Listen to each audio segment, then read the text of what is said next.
¿Cuántos creen que Dios está obrando en tu vida ya? Que ha escuchado tus oraciones, que sabe de tus necesidades, que sabe lo que estás atravesando, que sabe de tus luchas, de tus crisis y sabe de tus victorias, tus aciertos, las cosas lindas que te están pasando. Dios las conoce a todas, Dios las conoce a todas y Él está obrando en cada una de ellas. Agradécele a Dios ahora con tu corazón, agradécele anticipadamente porque Él hará grandes cosas, aunque luego no veas, Él lo está haciendo, aunque no lo veas, créelo porque Él lo está haciendo, Él está obrando a favor tuyo. Amén, amén y amén. Gloria a Dios. Amén.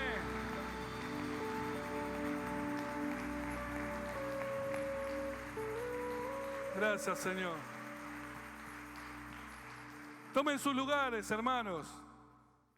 Y acá es la hora de que los pastores se pongan de pie. Acá está. Pastor amigo, qué lindo poder tenerte en esta mañana y compartir con vos este púlpito para que el nombre del Señor sea glorificado. Pastor de Salvo es un gran amigo de la casa, es un gran amigo de la zona también. Es un pastor que Dios ha usado y usa grandemente por donde el Señor lo lleva. Pero Él, ustedes saben, lo vemos como uno más de nosotros, acá, ¿no es cierto? Que se congrega, que viene, que los saluda, que los bendice. Pero de tanto en tanto queremos escuchar la palabra del Señor, ¿sí? Que Dios pone en su vida, porque Él sigue trabajando y sirviendo al Señor con su vida, con su familia, ¿sí? Y bueno, acá está su esposa y uno de sus hijos, así que le damos una fuerte bienvenida al pastor como sabemos hacer, ¿sí?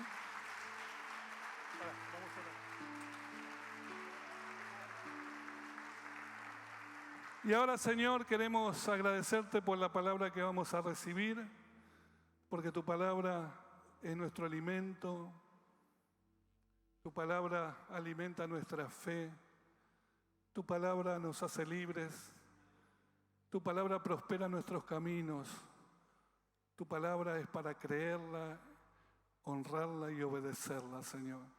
Por eso recibimos por tu Espíritu Santo esa palabra que pusiste en la vida de mi amigo y consiervo, el pastor Pedro de Salvo. Lo bendecimos en esta hora, en el nombre de Jesús. Amén. Amén. Amén. Muy buenos días, amada iglesia. Qué lindo que se los ve desde acá. Pero me imagino que desde allá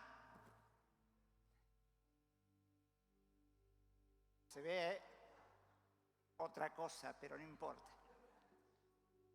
No sé si estaban al tanto, les comparto esto para las hermanas que van a ir el viernes a la plaza, pero a las 19 horas hay una convocatoria por el tema de la inseguridad. Es decir, lo bueno es que va a haber más gente, ¿no? Como para llevar, para testimoniar. Aunque el intendente dice que vivimos en el partido más seguro del planeta. Claro, él... Me callo. Comencé la semana preguntándome y preguntándole a Dios, ¿qué comparto? Y después redirigí la pregunta, es, Señor, ¿qué tenés vos para la iglesia? Y en un momento recordé una palabra que mi esposa compartió con la iglesia hace muchos años atrás. Y me tomé el atrevimiento, bueno, igual lo que es de ella es mío y lo que es mío es mío. ¿Así es el matrimonio o no?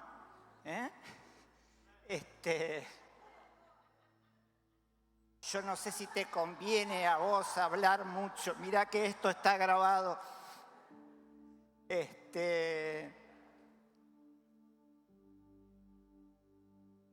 Y tomé el título y el pasaje con el cual comenzaba esta palabra. El título es una guerra de declaraciones. Yo no sé qué pasa por cada uno de ustedes, sé lo que pasa por mí. Pero vieron en estos últimos tiempos cómo somos invadidos, cómo somos atacados a través de los distintos aparatitos con los cuales compartimos la vida, a través de declaraciones, a través de lo que dice uno, de lo que dice el otro. Y yo no sé si ustedes estarán de acuerdo conmigo, pero es como que en este tiempo las declaraciones están condimentadas con violencia. Y se para uno de la derecha y le tira fruto al de la izquierda. Se para uno de la izquierda y le tira fruto al de la izquierda y los del centro. Y hasta tomando una de las frases del viernes pasado, hasta los silencios aturden.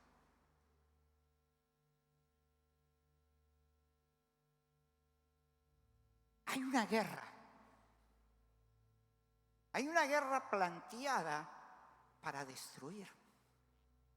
Para destruir lo que creo, para destruir lo que entiendo que soy y hacia dónde voy. Quiero invitarte a ir a un pasaje de la Biblia. Primera de Samuel, capítulo 17.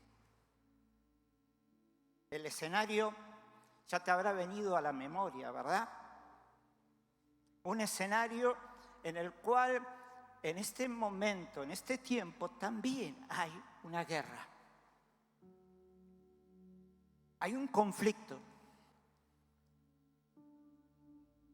Y esta tierra, desde hace miles de años, es escenario de infinidad de batallas, de infinidad de conflictos.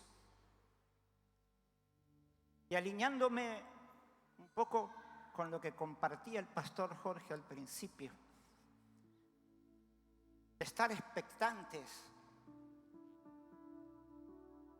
porque nuestro Señor viene, y viene pronto. Y cuando ponemos nuestros ojos en el Medio Oriente, en aquellos campos de batalla que hoy llenan los titulares de todos los diarios del mundo, no podemos dejar de pensar que ese mismo lugar va a ser el escenario de la última gran batalla. Y como nunca, el contexto de aquello que el Señor, allí en Ezequiel 38, está profetizando, de esa gran conjunto de naciones que se unirán para venir a enfrentar a Israel, hoy se está dando. Si usted agarra, iba a decir un diario, ¿quién agarra un diario hoy? Si usted empieza a informarse y ver cómo se están uniendo los enemigos de Israel, cómo ya tienen nombre ese conjunto de naciones que vendrán a batallar contra Israel.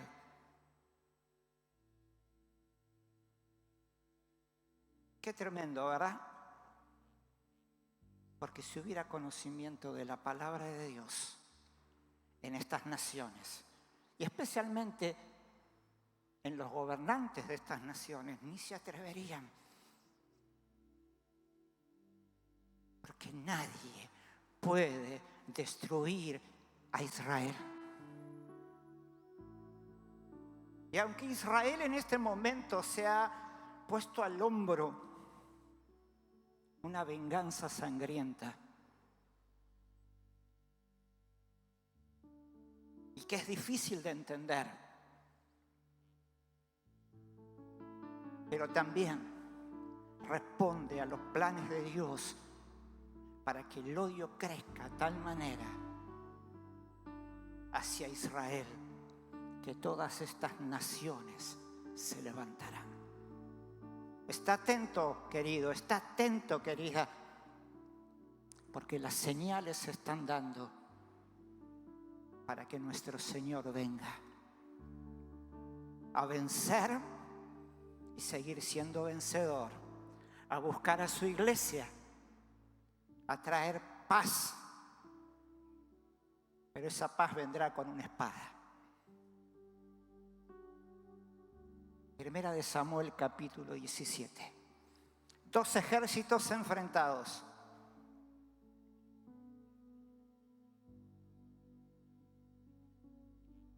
Los filisteos juntaron sus ejércitos para la guerra y se congregaron en Soco, que es de Judá, y acamparon entre Soco y Azeca.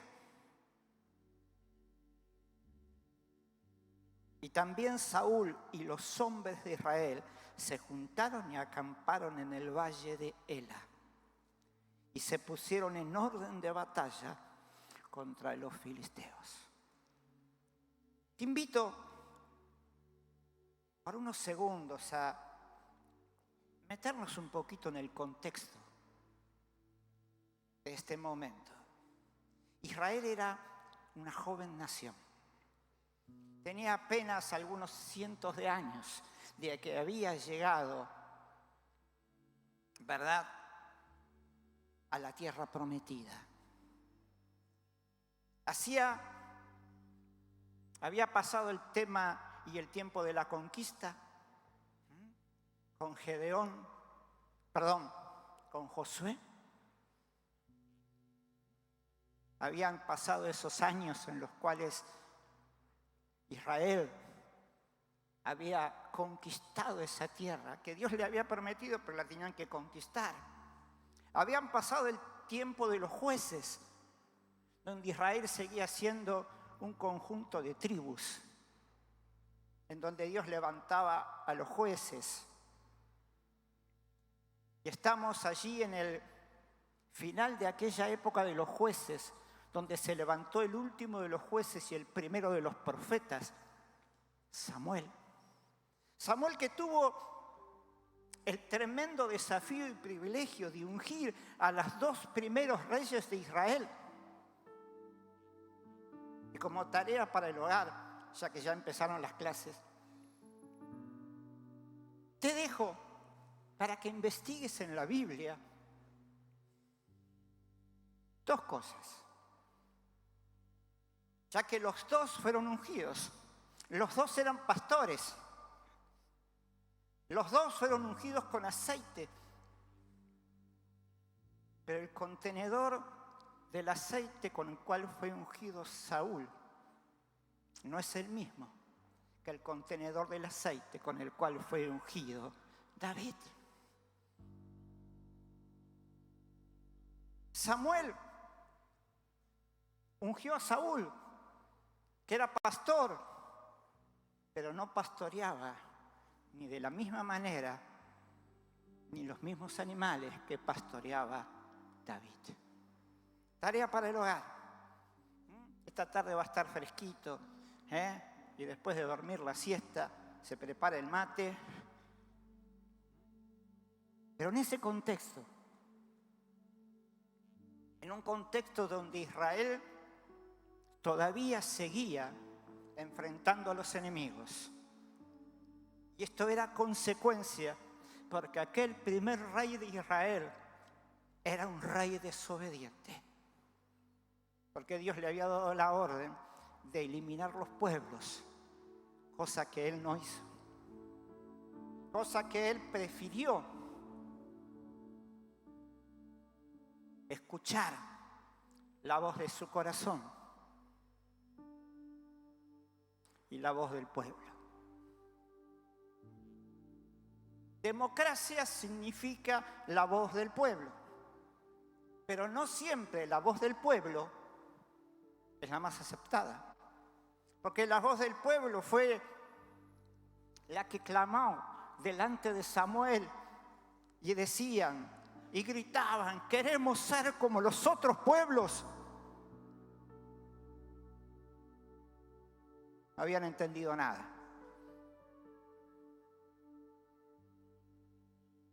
Es como que la iglesia hoy quiera ser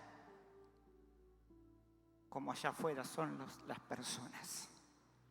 La voz del pueblo fue la que gritó: crucifíquenle. La voz del pueblo fue la que eligió a un ladrón en vez de al Salvador. En este contexto,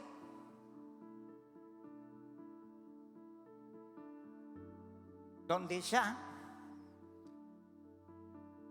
el segundo rey de Israel había sido ungido, aunque en secreto,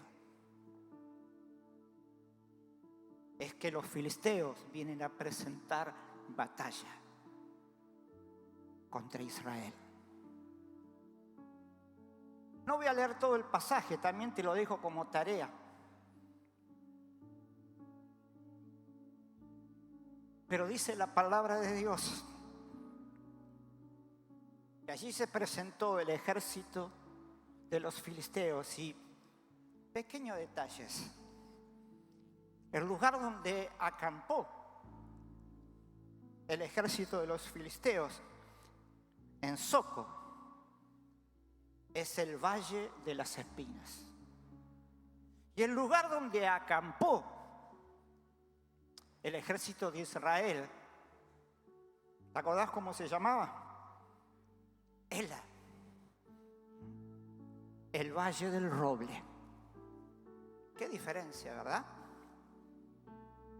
¿Alguna vez anduviste entre las espinas?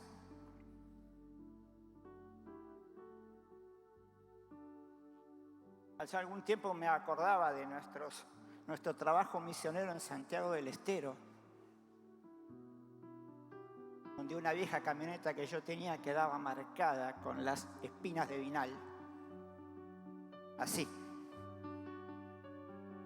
Se rayaba todo. Allí acampó el ejército de los filisteos. Y dice la palabra de Dios que por 40 días un paladín, algunas versiones dicen un guerrero, otras dicen un guerrero fuerte. Paladín a lo mejor no es la mejor traducción, porque paladín viene del latín, que significa alguien del palacio. Pero era un guerrero que medía cerca de 3 metros. Y dice que de mañana y de tarde. ¿Cuándo? De mañana y de tarde. Y es más o menos lo que nos pasa a nosotros. De mañana, de tarde, al mediodía, prendés la radio, abrís el celular, te mandan un video, te mandan algo, te dan la noticia de lo que dice uno, de lo que dice el otro. Y este guerrero se paraba allí en el medio entre los dos ejércitos y desafiaba a Israel. Humillaba a Israel y hacía uso de una práctica que tenían los ejércitos en aquel momento. Y era una batalla cuerpo a cuerpo entre los guerreros, el guerrero más fuerte de un ejército y el guerrero más fuerte de otro ejército. Por 40 días se presentó Goliat.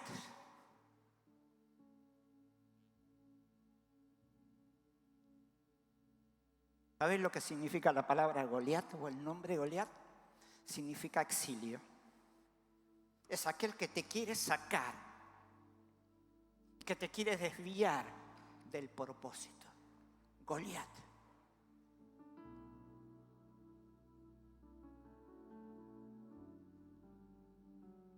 y de donde venía Goliat, desde Galá, que significa destierro.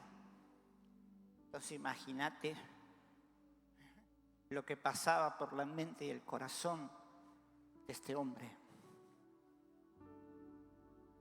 3 metros, armado hasta los dientes. Dicen que su lanza era como, me acuerdo ahora ¿no?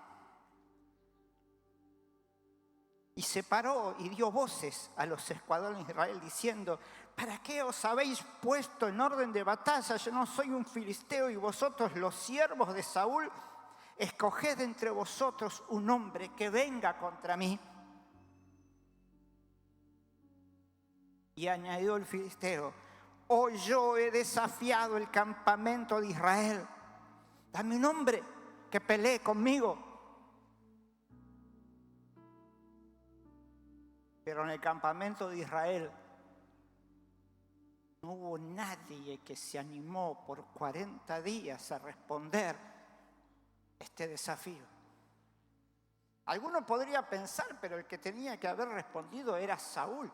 Era el más alto, era el más fornido, era el más atlético. Por eso era una de las condiciones por cual fue elegido.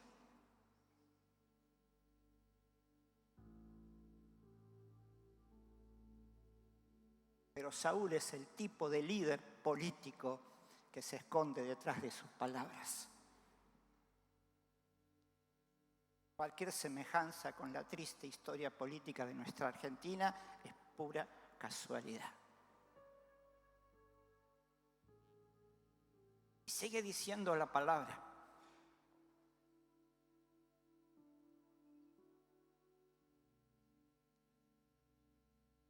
que el padre de David lo envía. Se ve que se dio cuenta de que tenía un 8º hijo. Porque cuando Samuel fue a su casa, dirigido por el Señor para ungirlo a David, le presentó a sus 7 hijos mayores, pero no se acordaba dónde estaba su 8º hijo. Lo mandó, como una costumbre también, y era ir a ver cómo estaban aquellos hijos que estaban en la guerra, los 3 mayores. Los 3 hermanos mayores de David estaban con el ejército de Israel, con el ejército de Saúl. Y ahí lo envió. Y allí fue David, un joven, 16, 17 años, a llevarle los panes a sus hermanos y los quesos al capitán.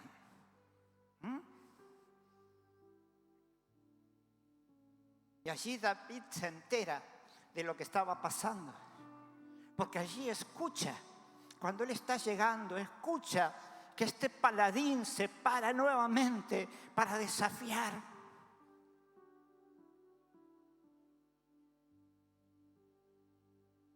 Y te la hago corta porque vos conocés la historia, ¿o no? Sé que esta iglesia se caracteriza porque aquí se predica la palabra, se enseña la palabra. Y sé que cada uno de ustedes son lectores de la palabra, ¿o no? ¿Y son hacedores de la palabra? Amén.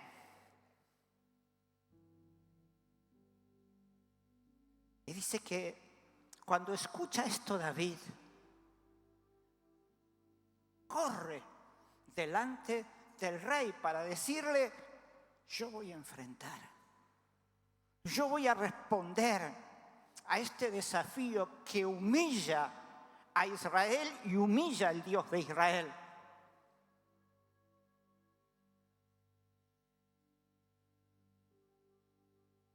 Y aunque ni los hermanos, ni Saúl en un principio,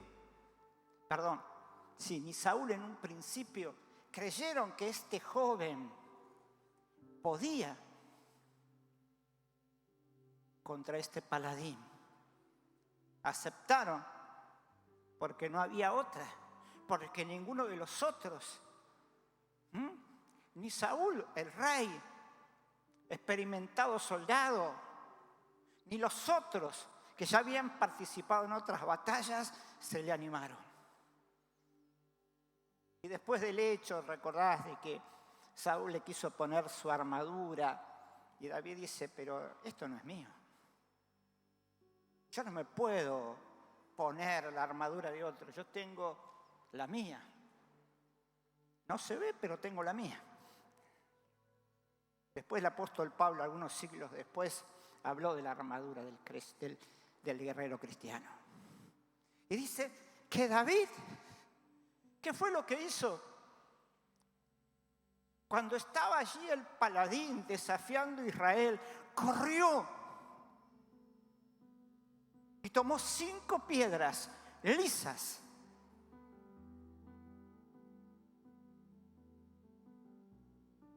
Yo me imagino la cara de Goliat.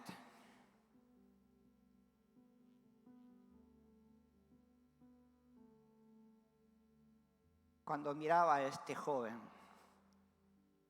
dice que era rubio, de hermoso parecer, tal vez no muy alto, de estatura normal. Dijo, ¿y esto me mandan? ¿Qué soy yo? ¿Un perro? ¿Que venís con un palo? David tenía su cayado de pastor, pero también tenía su honda, tenía las piedras. Algunos juegan un poco con las imágenes para decirle que David ¿para qué tomó 5 si con una era suficiente? Que David ya se estaba preparando para los 4 hermanos de Goliat, que no mataría a él, sino que matarían los valientes de David. Y otros dicen que estaba profetizando los 5 ministerios de la iglesia, que son los que destruyen a través del ministerio de la palabra de Dios las estrategias del enemigo. Pero allí David tomó esa piedra en su mano, la puso en la honda, y no era una honda como la que usamos nosotros, sino era otro tipo de honda, que es más difícil, pero es más certera, es más violenta. Y arrojó la piedra, tal vez anunciando que la piedra que iba a ser desechada era la que iba a vencer, iba a destruir las fortalezas del infierno. Y le pegó entrecejo. Goliat ni se enteró. Goliat en un momento vio un jovencito que venía corriendo hacia él. Y la otra escena, tirado en el suelo. Y ese jovencito sobre él con su propia espada, cortándole la cabeza.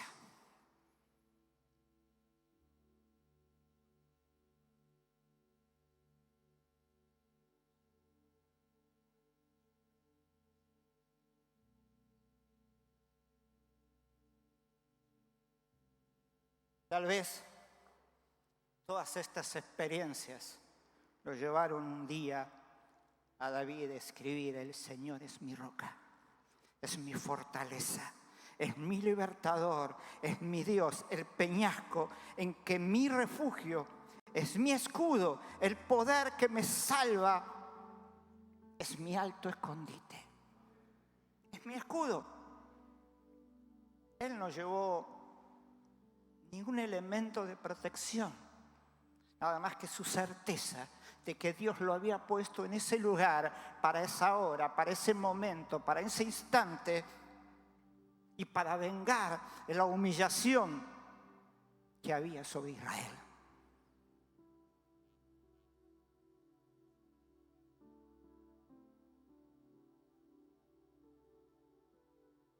En Mateo 4 y Lucas 4,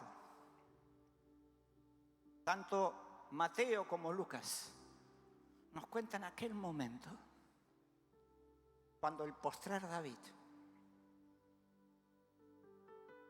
después de haber sido bautizado, fue llevado por el poder del Espíritu al desierto. Y allí estuvo 40 días en un ayuno. 40 días, Goliat desafiaba y humillaba a Israel. 40 días, el postrer David enfrentó la tentación en el desierto. En la palabra de Dios, 40 es sinónimo de prueba. 40 años estuvo Israel en el desierto. 40 días, día y noche, fue el diluvio. Cuando Dios quiere hacer algo profundo en la vida de un hombre, en la vida de un pueblo, lo somete a prueba. Y dice,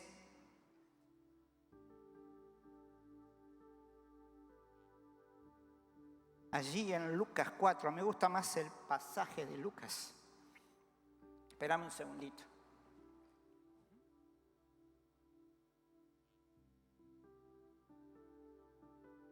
El tercer evangelio, el médico amado.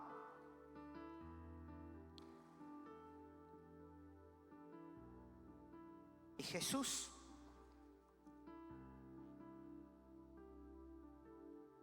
lleno del Espíritu Santo, volvió del Jordán y fue llevado por el Espíritu al desierto. Por 40 días era tentado por el diablo y no comió nada en aquel día, pasados los cuales tuvo hambre. Y pensar que nosotros tenemos hambre porque a lo mejor desayunamos poco hoy a la mañana, y estamos diciendo, ¿cuándo termina el Pedro? Que quiere almorzar. 40 días estuvo en el desierto. Y qué transición, ¿no? De las frescas aguas del Jordán, allí donde había pasto, donde había sombra, al calor del desierto, donde había sequedad. ¡Qué transición!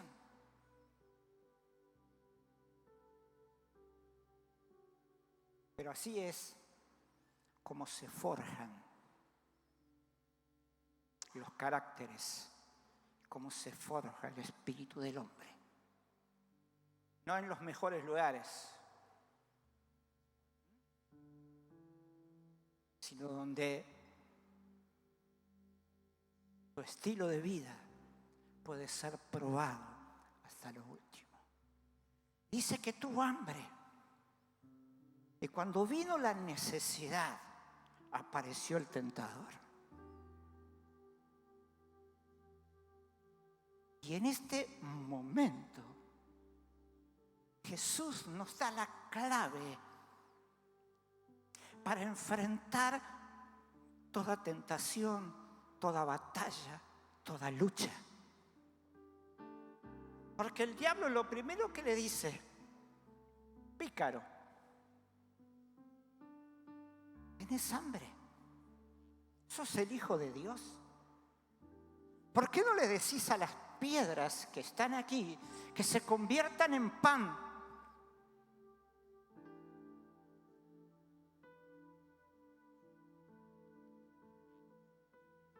Cuando hay una necesidad, como consecuencia de esa necesidad, viene una prueba. Qué maravilloso es mi Señor. Porque la respuesta que le dio es la respuesta que vos y yo y que la iglesia de Jesucristo tiene que levantar. Y más en estos días donde tanto se dice, donde tanto se hace, donde tanto se destruye. Escrito está. no solo de pan vivirá el hombre. Yo sé, vos estás diciendo, bueno, agregale picada, agregale bondiola, agregale un churrasco. No solo de pan vivirá el hombre, sino de toda palabra que sale de la boca de Dios. Y es lo que se atrevió a hacer a David. Porque David sabía lo que Dios decía de él. Porque tanto en este contexto de 1 Samuel capítulo 17 como de Lucas 4 y Mateo 4, la batalla que enfrentan es más que una batalla física. Hay una batalla en la mente.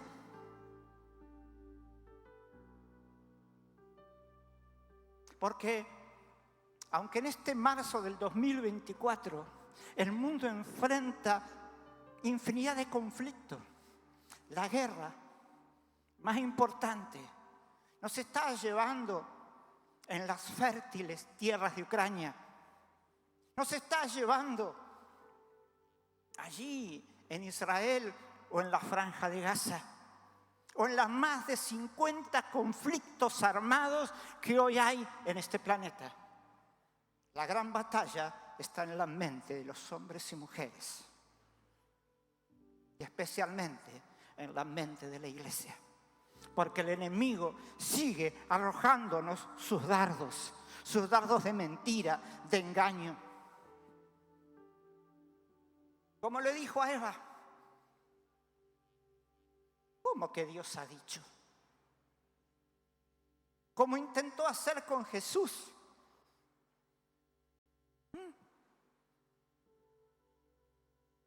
Como le siguió diciendo en los 3 pasos de esta tentación, que apuntó a su necesidad, que apuntó a su pensamiento, a su orgullo, pero en cada uno de esta treta del enemigo, Jesús dijo, escrito está.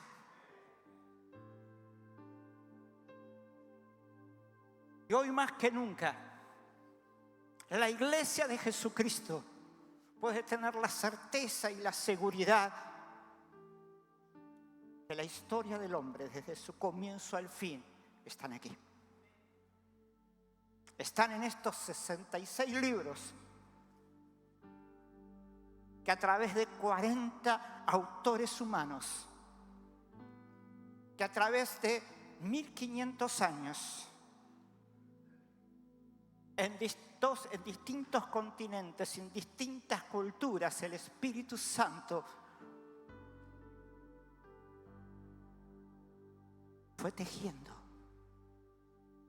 para que del Génesis al Apocalipsis haya un solo hilo. Jesucristo es y será Señor siempre y por siempre. Jesucristo.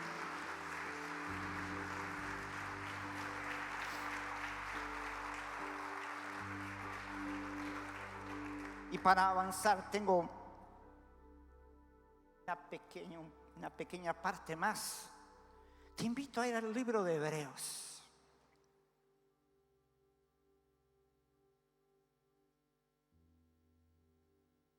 En el libro de Hebreos, el autor de Hebreos, como se dice siempre, porque nadie se ha animado, ¿no?, a decir cuál es el autor humano.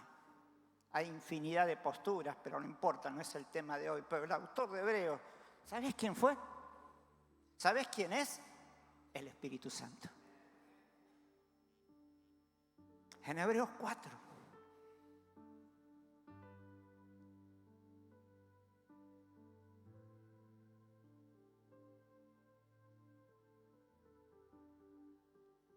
Y comienza el autor de Hebreos. Esta palabra está dirigida, como dice su nombre, a los hebreos, a los judíos. Es interesante. Este libro fue escrito, dicen, más o menos en el año 70, algunos meses antes de de que las legiones romanas, al mando de Tito, destruyeran Jerusalén. El Espíritu Santo le dice: temamos pues, no sea que permaneciendo aún a la promesa de entrar en su reposo, algunos de vosotros perezca no habiendo alcanzado. Alguno dirá, bueno, es medio fuerte para este tiempo, ¿no? Pero si vos seguís leyendo, sumalo, anotalo también como tarea. Este capítulo de Hebreos, vas a ver que el Espíritu Santo le está hablando al pueblo de Dios de una paz, de un reposo. Y vaya, si en Argentina estamos necesitando paz mental, si estamos necesitando llegar a casa, ¿viste? Después que venís del laburo, si lo tenés, o de que estuviste buscando, rebuscando, y llegar y decir: tengo paz, me siento y reposo y descanso. El tema es que tenemos nuestras expectativas puestas en hombres, puestas en lo que prometen algunos, en lo que dicen otros, en que si este plan funciona o no. Como dijo el rey David, y voy a parafrasear al rey David, dijo: fui joven y envejecido. Las dos partes son reales. Fui joven y ahora soy viejo. La parte que voy a parafrasear es que no he visto político que diga la verdad, pero tampoco he visto justo, ni hijo de justo, que mendigue pan. Y el rey David pudo escribir esto porque un día entendió que lo importante era lo que Dios decía de él. Porque no le importó que su padre no lo tuviera en cuenta.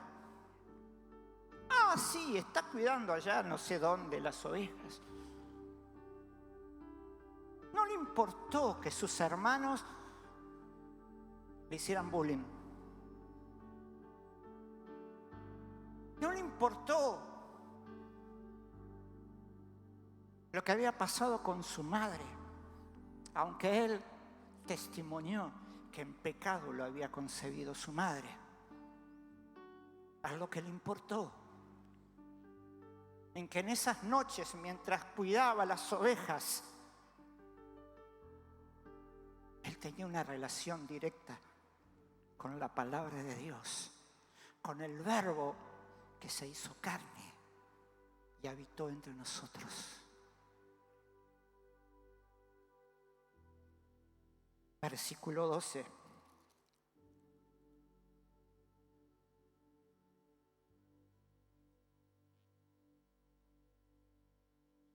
Porque la palabra de Dios es viva y eficaz y más cortante que espada de dos filos. ¿Cómo es la palabra de Dios? ¿Se parecía a la espada de Goliat? ¿Se parecía a la espada de uno de los grandes que alguna vez combatieron en la historia? Porque la palabra de Dios es viva y eficaz y más cortante que toda espada de dos filos, que penetra hasta partir el alma y el espíritu, las coyunturas y los tuétanos, y discierne los pensamientos y las intenciones del corazón. versículo 13, y no hay cosa guardada que no sea manifiesta en su presencia. Antes bien, todas las cosas están desnudas y abiertas a los ojos de aquel de quien tenemos que dar cuenta. Delante de quien tenemos que dar cuenta. La palabra de Dios. Mi querido hermano, mi querida hermana, yo sé que todos los días enfrentamos luchas y batallas. Y a veces los gigantes que tenemos que enfrentar, a nuestro parecer, a nuestro ver, son imposibles de vencer. Que aquellos gigantes que se presentan de distintas maneras y que vienen contra nosotros y que quieren destruir nuestra salud, nuestra economía, nuestra familia, parecieran invencibles. Pero yo te quiero decir que a los hombres y mujeres de la iglesia que se atreven a vestirse de toda la armadura de Dios y por sobre todas las cosas tomar en sus manos la espada del Espíritu. Una espada que no es que corta un poquito, no es como el cuchillo que tenemos en casa. Vieron que a veces el día que podemos comprar un poco de carne, vieron, la vamos a cortar y resulta que o se nos dobla o nos corta, Entonces la agarramos porque si no, me la voy a comer, no importa si no la puedo, con lo que me costó me la voy a comer. Entonces, y después el otro problema, la dentadura postiza, pero eso no le pasa a los jóvenes, ¿no? Pero la espada del Espíritu corta, penetra y discierne.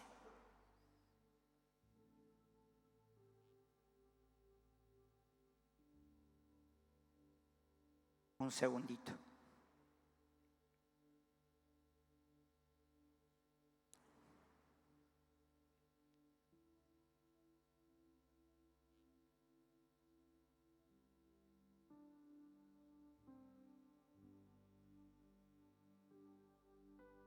En Proverbios 4:22 dice que la palabra son vida a los que la hallan y medicina a todo su cuerpo. Salmo 19 y Salmo 119, tema central es la palabra de Dios. En uno, en el Salmo 19 nos dice el por qué, y en el otro nos da todo lo que es. Atrévete a hacer un devocional con el Salmo 119. Y después venís y lo predicas.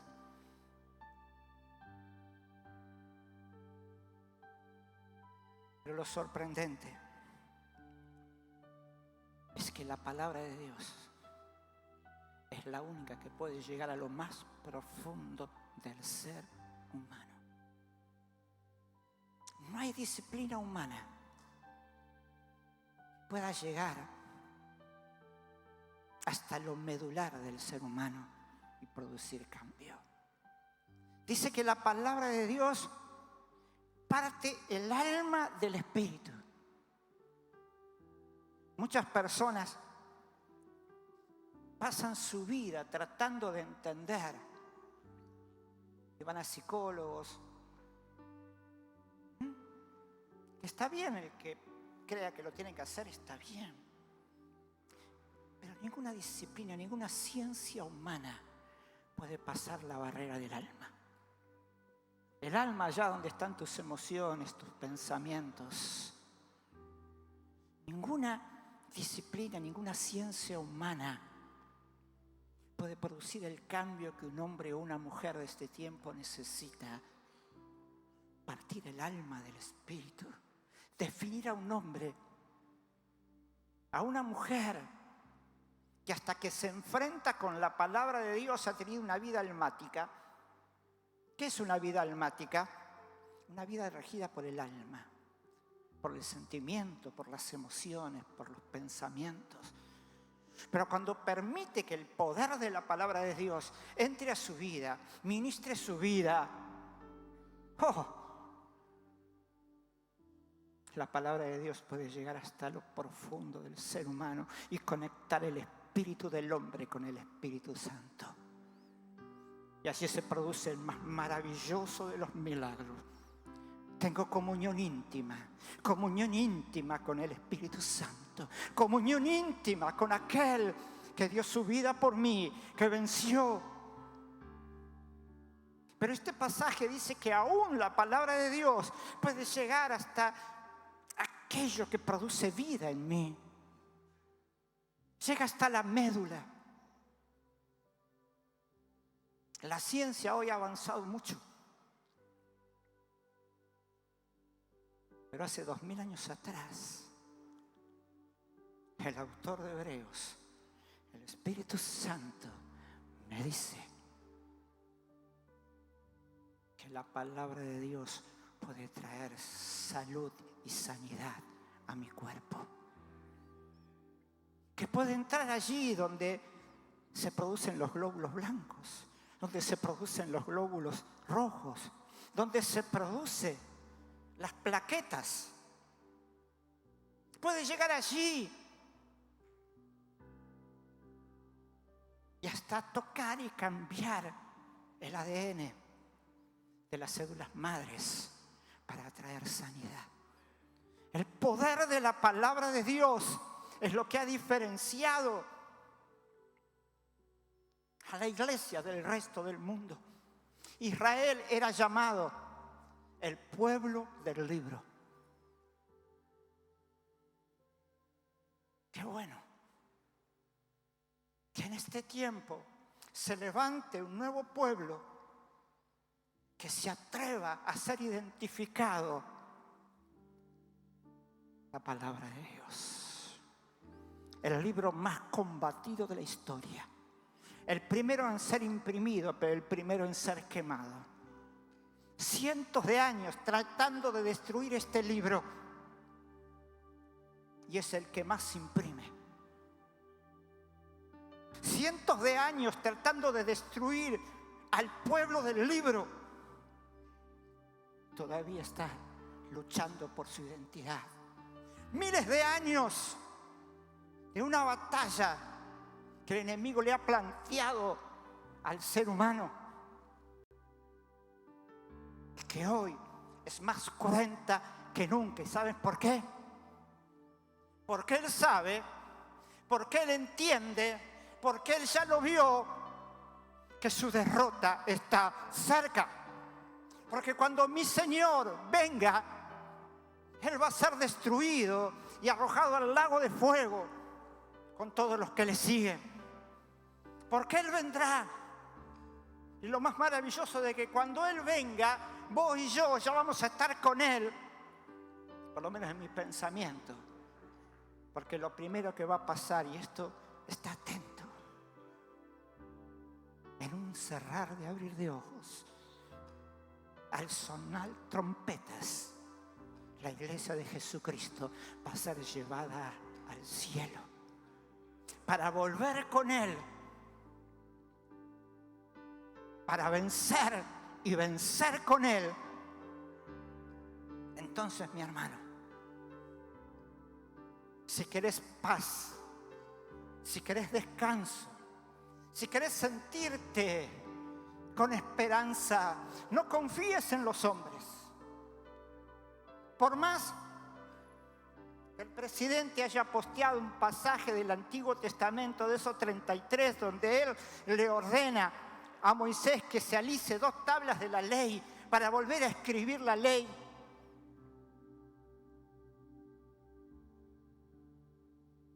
No son esos 10 puntos que él presentó el viernes. Es mucho más profundo. Es el cambio que todo hombre y toda mujer necesita en este tiempo. Quiero terminar, quiero concluir. Si no, el pastor Jorge me va a echar. Hay una canción, no tengan miedo, no se las voy a cantar, ¿no? Porque si no, no entro a casa hoy. Hay una canción que empecé a escuchar hace mucho tiempo, hace algunos meses. Una canción que me llamó la atención, porque es una canción bíblica. Ustedes saben, porque son maduros, de que hay muchas canciones que cantamos que no son ni bíblicas ni espirituales. Hay muchas de las canciones que cantamos y que se cantan que son almáticas. Le estamos diciendo a Dios lo que siento, lo que pienso, lo que me parece. Esta canción, que te la dejo para que voy a leer algunas partes de esta canción. Esta canción que lleva como título Danzando en cada temporada. Y alguno de los párrafos dice, tu palabra dice, no hay justo que tú hayas desamparado. Salmo 37, 25. Eres pan para el hambriento y el necesitado. Juan 6, 35. En mi mesa nunca me ha faltado. Filipenses 4, 19. Yo no temeré. Salmo 56, 3. Tu promesa es fiel. Números 23, 19. Tu yugo es fácil y ligera es tu carga. Mateo 11, 30. Te entrego mi vida y mi alabanza, Isaías 25, 1. Mi escudo, mi fuerza y mi seguridad, Salmo 28, 7. Danzando en cada temporada, Salmo 30, 11, versión NBI. Tu palabra dice que tú oyes el clamor del quebrantado, Salmo 34, 17 y 8. Por tu llaga en la cruz fuimos sanados, Isaías 53, 5. Sobre toda enfermedad tú has ganado y mi vida está en tu mano. Salmo 34, 8. Tu palabra dice que tú mueres en la cruz, que tu muerte en la cruz fue para salvarnos. Romanos 5, 6. Que perdonas y redimes el pecado. Efesios 1, 7. Y en las nubes seremos arrebatados. Cara a cara te veremos. Primera Tesalonicenses 4, 17. Tu palabra dice. Yo quiero invitarte, mi querido hermano, primero a ponerte de pie. Para evitar que algunos se me duermen. Pero lo segundo.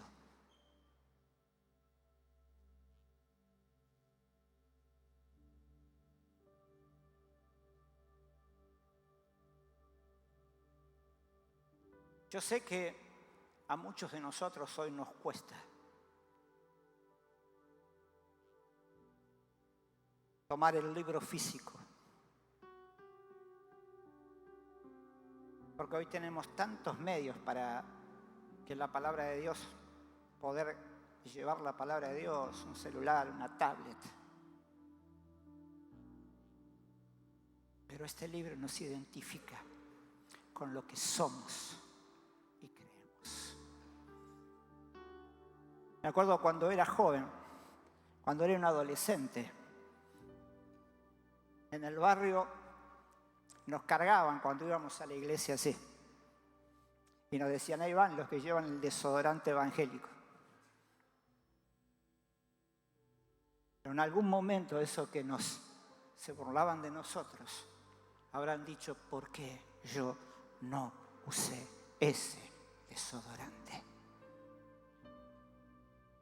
La Biblia, la palabra de Dios.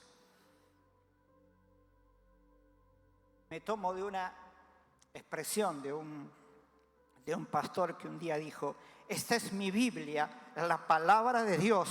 Yo soy lo que mi Biblia dice que soy. Yo tengo lo que mi Biblia dice que tengo. Y yo puedo hacer lo que mi Biblia dice que puedo hacer. Hoy la leeré, la escucharé y la obedeceré. Y la semilla incorruptible de la palabra de Dios penetrará en mi corazón y producirá fruto. Y transformará mi vida, mi espíritu, mi alma, mi cuerpo y familia, mi iglesia.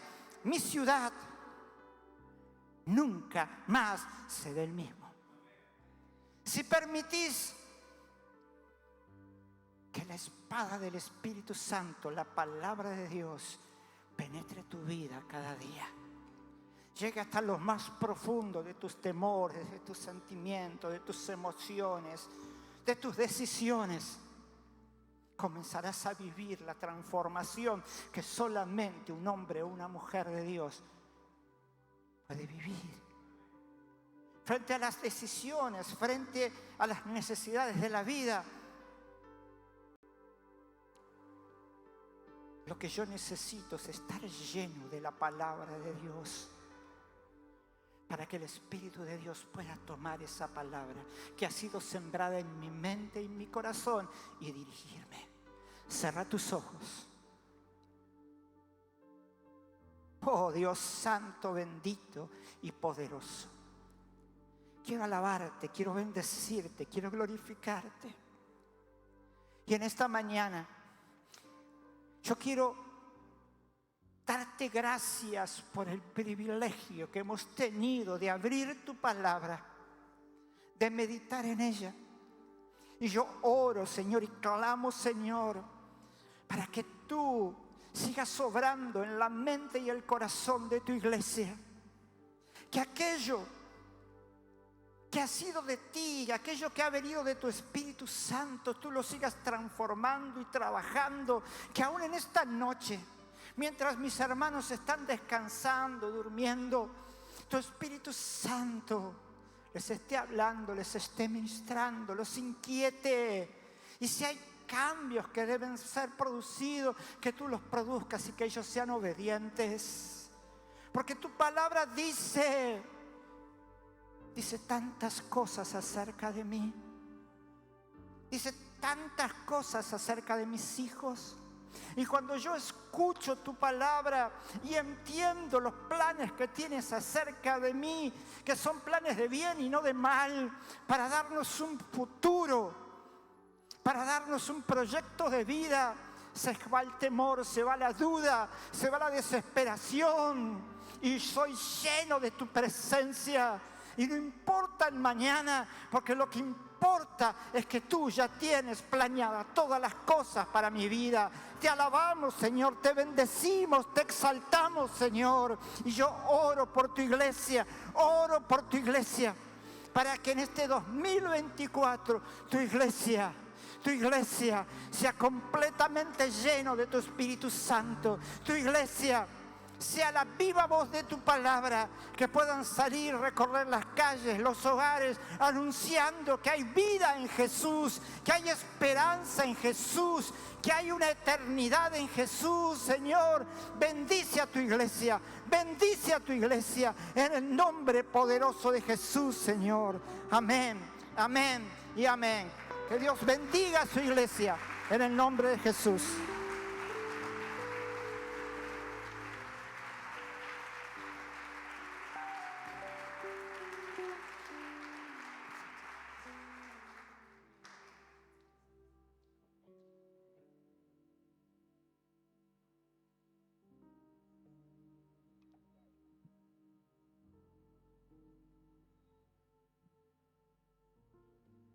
Amén.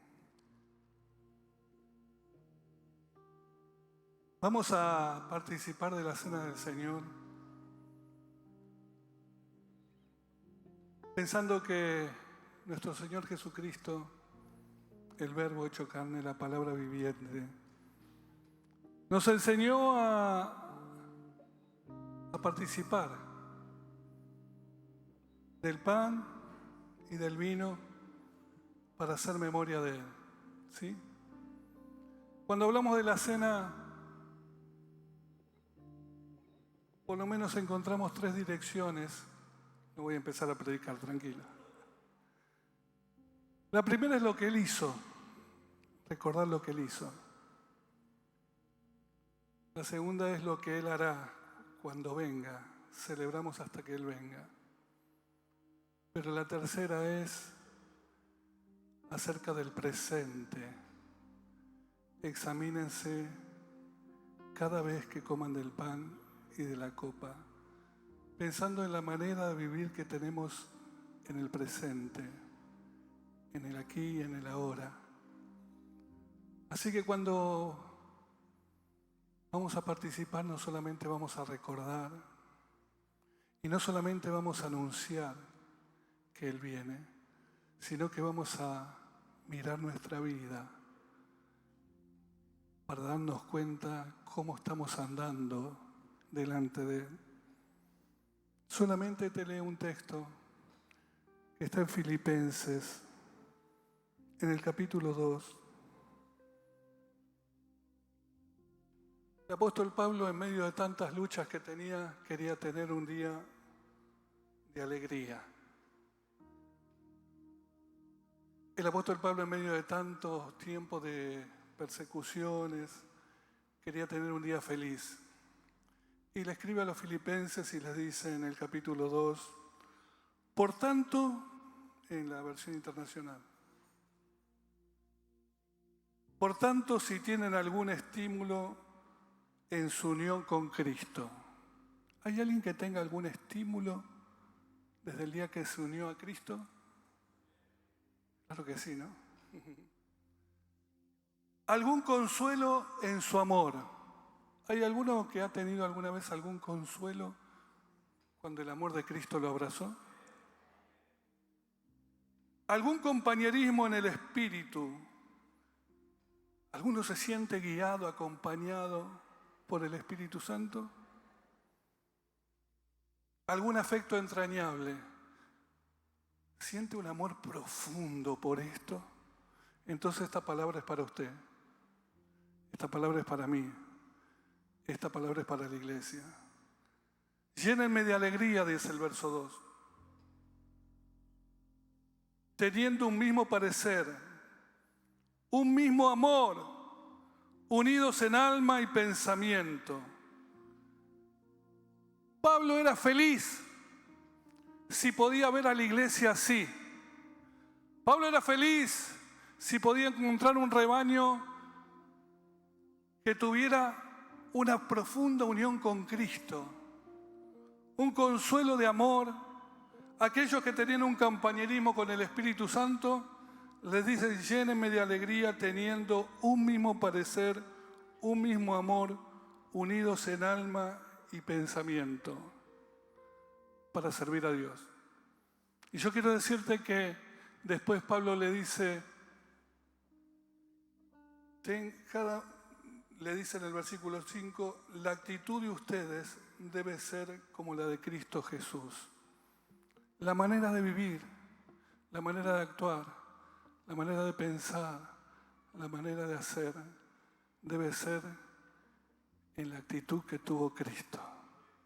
Por eso Él veló por la unidad de la iglesia, por el sentir de la iglesia.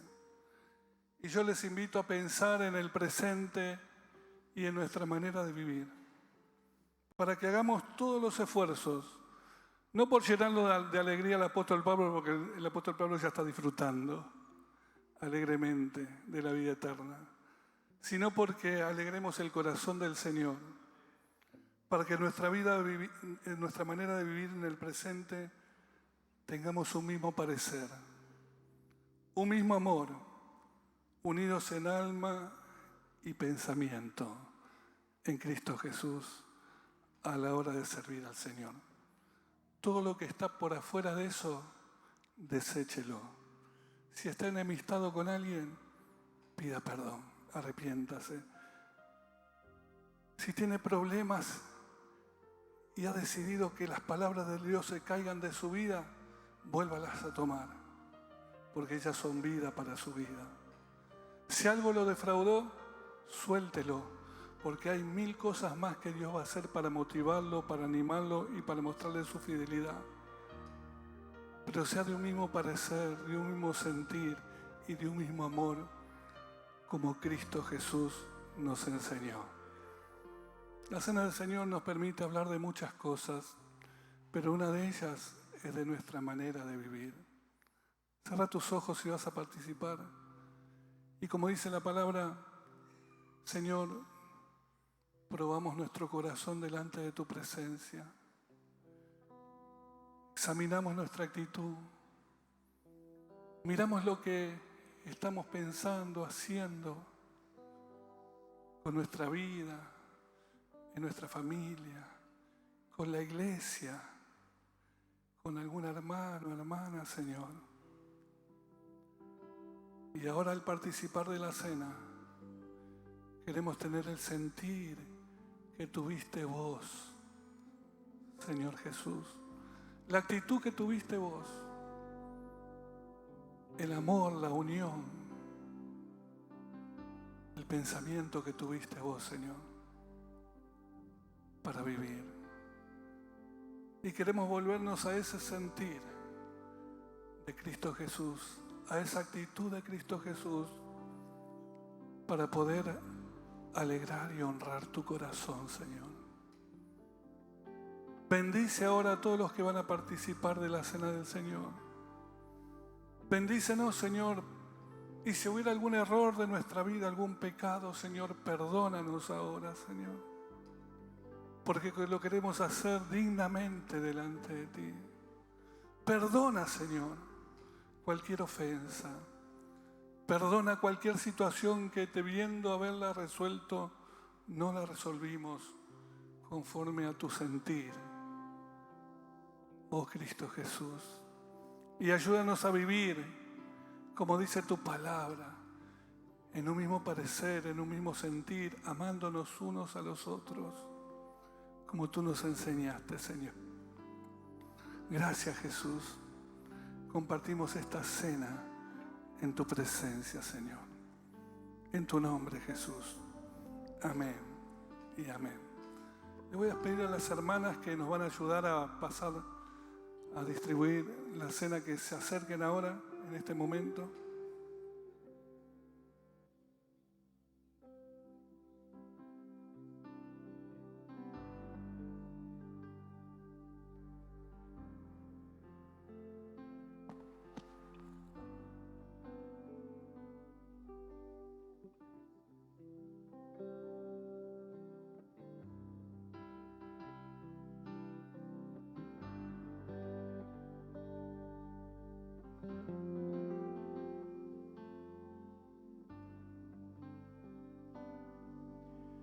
Digno es el Cordero de recibir la gloria, fuerza, honra, todo el poder.